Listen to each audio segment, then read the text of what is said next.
jadi saat ini Mas Sofyan sudah dikelilingi oleh teman-teman dari UPT PPA dan kebetulan saat ini saya juga ketemu Pak Kabit lagi nih. Iya, Kemarin yang kan, kedua, kedua kalinya. udah pertemuan kedua nih. Iya. Pak Kabit, ngapain sih di sini Pak Kabit? Nah, ini dia. Pertama kan kita silaturahim ini. Oh, Jadi siap, kita harus sering-sering silaturahim kan. Nah. Jadi semakin banyak silaturahim itu kan semakin banyak rezekinya itu kan Alhamdulillah. katanya. Amin. Dan kedua kan kita dalam rangka pembinaan ke sini kan ke UPT ini Ya. kita mencoba mencari informasi, menggali informasi Ya. terkait dengan penanganan kasus apa yang terjadi.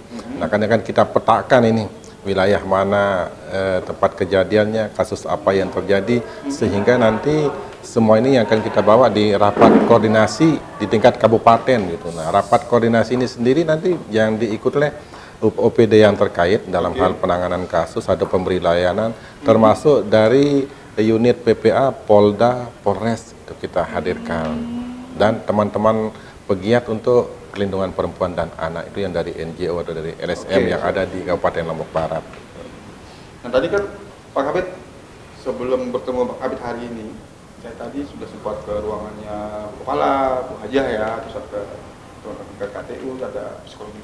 Ternyata kompleks juga permasalahan ini, kekerasan terhadap perempuan ini. Terus di belakang saya juga saya lihat banyak item-itemnya. Itu Luar biasa. luar biasa. Luar biasa. Dan saya lihat spiritnya teman-teman di sini juga semangatnya Iya. dengan walaupun dengan keterbatasan seperti manusia, tapi mereka juga bisa mengatur ritmenya seperti itu.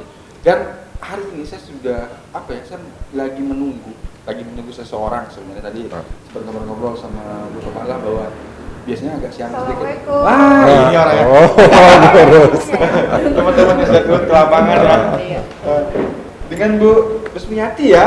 Iya. Akhirnya datang juga orang yang ditunggu-tunggu nih ya. Ini orang yang turun ke lapangan. Itu seperti apa sih, Bu? Bosan udah kemana dulu sebelumnya nih? Udah ke Senggigi. Senggigi. Kecamatan Batu Layar. Apa yang terjadi Bu di sana, Bu? Kebetulan tadi ada 2 kasus di sana, Hah? kasus persetubuhan. Wow, amazing. Tapi itu dalam konnotatif yang negatif ya. Terus itu awalnya seperti apa, Bu? Bisa diceritain?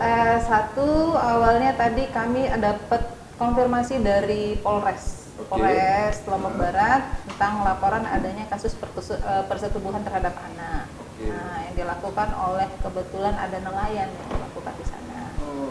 Nah, kemudian tadi ada laporan yang kedua adalah persetubuhan dengan disabilitas. Nah, persetubuhan disabilitas yang dilakukan oleh orang terdekat. Nah, jadinya ini ada 2 kasus yang kita konfirmasi. Nah, kemudian kita melakukan penjangkauan, kemudian kita melakukan asesmen juga terhadap kasus tersebut.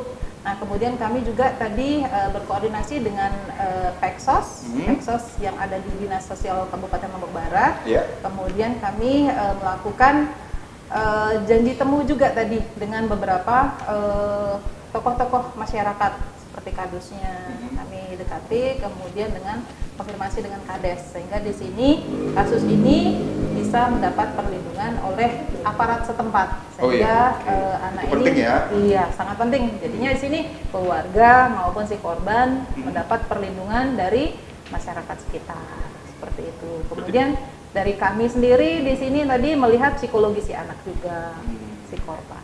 Oke.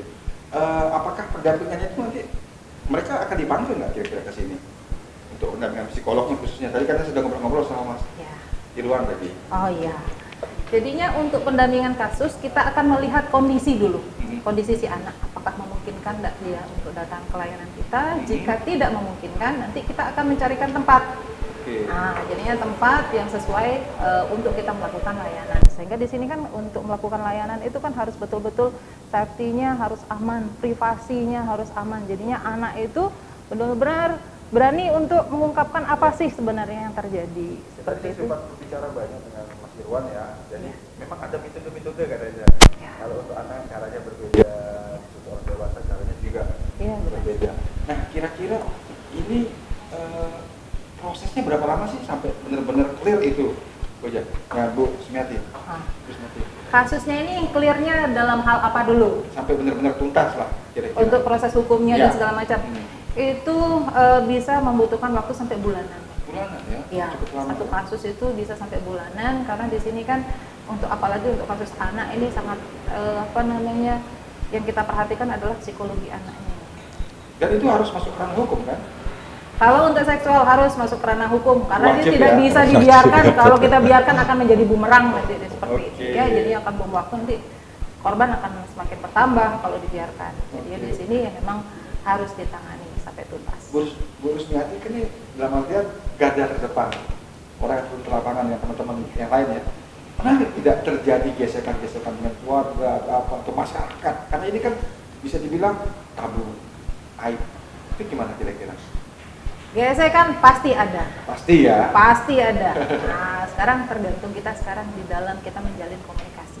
Oke. Ya, di dalam kita turun di dalam lapangan itu kita tidak bisa sendiri di sini. Oke. Harus kita lihat dulu nih kondisinya dulu di lapangan. Kita harus membidik dulu situasi, karakter masyarakat, kemudian adat istiadatnya itu. Jadinya di sini kita turun harus kita pahami dulu kasusnya. Siapa saja yang mengetahui ini kasus. Kalau dia silent, dia mengatakan silent gitu. Nggak boleh diekspos. Keluarga biasanya permintaan keluarga kan seperti itu. Nah, jadinya kita akan menghubungi keluarga dulu. Siapa yang tahu selain keluarga ini? Nah, paling tidak di sini kan harus itu kan orang terdepan juga di sana. Iya. Harus tahu kondisi warganya. Jadinya secara perlahan nanti kita masuk ke keluarganya dulu. Kemudian nanti baru kita menghubungi kadusnya. Kemudian setelah itu kita berkoordinasi dan berkolaborasi. Kemudian nanti kita akan koordinasi dengan desanya. Gesekan sekarang pelakunya misalnya orang terdekat, otomatis kita tuh pasti kita akan berantem sudah itu di sana. Pasti ya. Pasti itu. Karena di sini kan tidak mau aibnya dibuka segala macam. Nah, tetapi paling tidak di sini kita memberikan pemahaman dulu. Siapa keluarga terdekat? Tokoh adatnya siapa kita dekati dulu. Nah, jika itu sudah ada, barulah kita nanti ke lebih luasnya lagi, seperti itu. Apalagi kalau sudah terlapor, ya udah, insya Allah itu lebih mudah kita mendekati. Tetapi kalau dia seandainya belum terlapor, ini dulu kita dekati nih orang-orang terdekat, kemudian aparat-aparat di desa itu dulu, sehingga nanti aman untuk kami juga sebagai seorang petugas dan aman juga untuk korban. Kalau seandainya tidak aman, apa yang kita lakukan? Mari kita bawa dia ke shelter. Kebetulan kami Lombok Barat memiliki shelter rumah aman. Gimana lokasinya? Kemudian, kalau rumah aman nggak boleh diekspos ya. Karena di sudah namanya rumah aman, berarti aman ya, tapi diekspos. nggak boleh kan, nggak sembarang orang yang datang di sana. Main-main ke sana. Nah, ini Pak Kabir, ini kan melihat fenomena seperti ini kan tinggi sekali kan. Tadi ngomong sama Bu Kepala juga, kekerasan seksual orang terdekat. Ada apa sih sebenarnya ini? Kok orang terdekatnya gimana ya?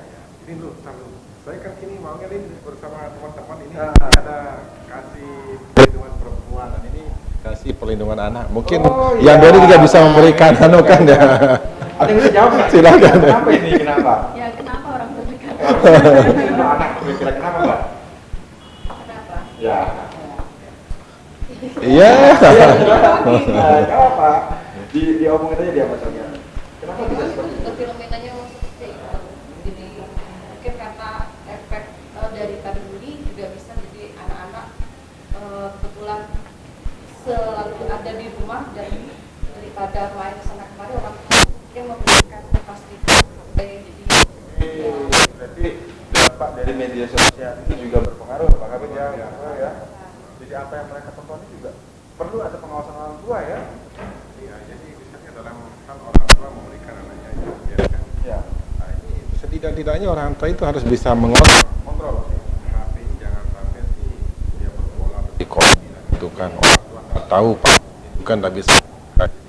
hal-hal yang sepele seperti itu aja jangan pernah tekan anak itu. Di sana kita kontrol anak kita ketika memegang HP itu apa yang dia suka. Tapi Pak Kabir kan kalau anak sudah dalamnya sudah tidak dewasa, ada privasi di sana.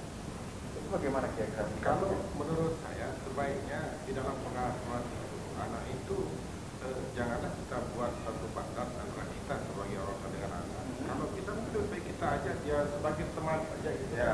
sehingga anak-anak ini mau curhat sama kita ya kan gitu. Dia jangan curhat sama orang lain. bahaya. Oke. Karena kan biasanya kebanyakan kali yang terjadi anak-anak itu tidak berbicara. Dia kan ceritanya sama orang lain, orang tuanya tidak tahu. Tahunya anaknya dia murung gitu ya. Kenapa anak ini kata? Karena anak ini cerita sama Nah, seandainya orang tua itu bisa membangun komunikasi dengan anaknya gitu kan, menganggaplah bukan sebagai antara orang tua dengan anak, mungkin anggap dia sebagai sahabat, tapi bisa komunikasi lebih terbuka kan begitu. Oke, Menurut saya akan ya, lebih betul. begitu. Nah ini saya kok gimana ya, merasa penasaran nih. Tapi kayaknya buka kepala jawabnya. Ini kata kekerasan terhadap perempuan banyak sekali ya. Ada kekerasan fisik, psikis, bullying, pemerkosaan, penghinaan. Termasuk pengancaman nggak termasuk ya? Termasuk. Kepala ya? Ya. Oh, berarti Kekerasan psikis juga masuk. Nah ini yang sering kali terjadi, tidak disadari kan. kalau psikis berarti apa istilahnya ya? Nikung berarti ya? Ya, menghina, mengejek, membuli. Bullying juga. Ada bekas, ada mental. Kadang-kadang misalnya di anak-anak khususnya di sekolah-sekolah kalau ada pemuda yang mungkin kurang sesuatu mereka bisa diejek. Padahal kelihatannya sepele gitu. Itu kan bisa membekaskan. Nah, Pak Kabir, Bu Kepala dan teman-teman kasih yang di sini, kayaknya Mas Onel harus ketemu Pak Kepala Dinas deh, biar benar-benar lengkap ini obrolan kita nih. Terima kasih banyak buat waktunya, informasinya, banyak ilmu yang saya serap di sini dari Kepala, dengan Pak Junaid, ini kan ada Pak Ridwan dan teman-teman lainnya ya. Terima kasih ya. Sampai ketemu mungkin di di lain waktu lah kita ngobrol-ngobrol. Karena berbicara tentang perlindungan perempuan dan anak ini tak ada habisnya. Dan ini seperti katanya Bu Kepala tadi seperti gunung es, ya. Nah, seperti itu. Oke, sebentar ngobrol, kita langsung aja ke kami Kepala Dinas ya, tetap yang personil.